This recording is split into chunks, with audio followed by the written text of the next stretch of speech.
Imagine this really happened. It's supposed to be one of the happiest days of your life, your wedding day. But something goes wrong. Your bride is on the left. She's furious. She thinks you embarrassed her family. She thinks you ruined everything. She's shouting, crying, pointing at you. People are watching. On the right is her mother, your soon-to-be mother-in-law. She's older, louder, and angrier. She's telling you that you're irresponsible, that you're not good enough, that her daughter made a mistake choosing you. Both of them want a reaction. They want you to argue. They want you to defend yourself. They want you to snap. And right there, standing in the middle, you have a choice. Most people would lose control. But imagine you don't. Imagine you stay calm. You don't shout back. You don't try to win the argument.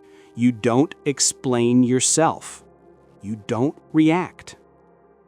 That moment, that exact moment, is what Carl Jung was trying to teach people to master. Because what looks like strength on the outside is usually chaos on the inside. And what looks like calm is often real power. Most people believe anger comes from external things. Other people, bad timing, unfair treatment. Jung believed that explanation was incomplete. He believed anger appears when something inside us is touched without warning. When emotions flare up suddenly, the thinking part of your mind steps back. Old habits, old fears, and old wounds rush forward. Jung called this being taken over by an emotional complex. In simple words, something inside you grabs the steering wheel. He warned that if you are unaware of this process, it will quietly control your life. That's why he said, until you make the unconscious conscious, it will direct your life and you will call it fate. The first step to not overreacting is not calming down. It is waking up. Most people say, "I am angry," without thinking twice. Carl Jung believed this small sentence creates a big problem. When you say, "I am angry," the emotion becomes your identity in that moment. A better way is to see anger as something passing through you, not something that defines you. When you say, "I feel anger right now," or "anger is showing up," you separate yourself from it. This does not make you weak. It makes you aware. And awareness changes how emotion behaves. When anger is watched instead of obeyed, it begins to lose power. Have you noticed that not everyone triggers you the same way? Some people can say something rude and it barely affects you. Others say one sentence and you explode. Jung believed this difference matters. He wrote, "Everything that irritates us about others can lead us to an understanding of ourselves." This means strong reactions are often personal. Sometimes anger is not about what just happened. It is about something unresolved that the situation reminded you of. When you understand this, anger becomes a signal instead of a weapon. Many people think being strong means hiding anger or pretending it doesn't exist. Jung warned that this approach backfires.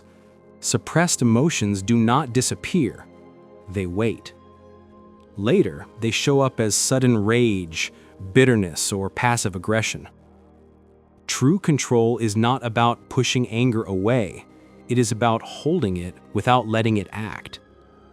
Jung believed feelings should be experienced consciously, not acted out unconsciously. When anger is allowed to exist without reaction, it begins to settle. Anger usually follows patterns. The same situations, the same tone of voice, the same types of people tend to trigger it. Jung believed these patterns are messages from the unconscious. By noticing when anger appears and what it reacts to, you start learning about yourself.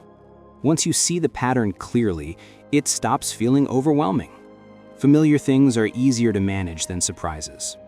When emotions rise, most people choose one of two paths.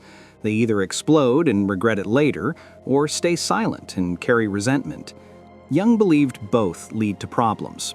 He taught that maturity means holding emotion and awareness at the same time.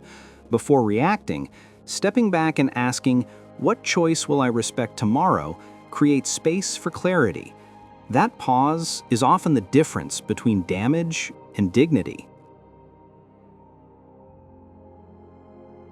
Jung believed everyone has a shadow. The emotional, reactive side we don't like to admit exists. The problem is not having a shadow. The problem is letting it speak for you. He said, "One does not become enlightened by imagining figures of light, but by making the darkness conscious." In simple terms, ignoring anger makes it stronger. Seeing it makes it manageable. When you don't react immediately, the shadow weakens. Awareness steps in. You choose instead of explode. Carl Jung did not teach people to be passive or emotionless. He taught people how to stay conscious during pressure. Life will challenge you. People will provoke you. Plans will fall apart. That will never change. What can change is whether your nervous system controls you or you control it. The calm man in the middle of the chaos is not calm because nothing hurts. He's calm because he understands himself. And that is real strength.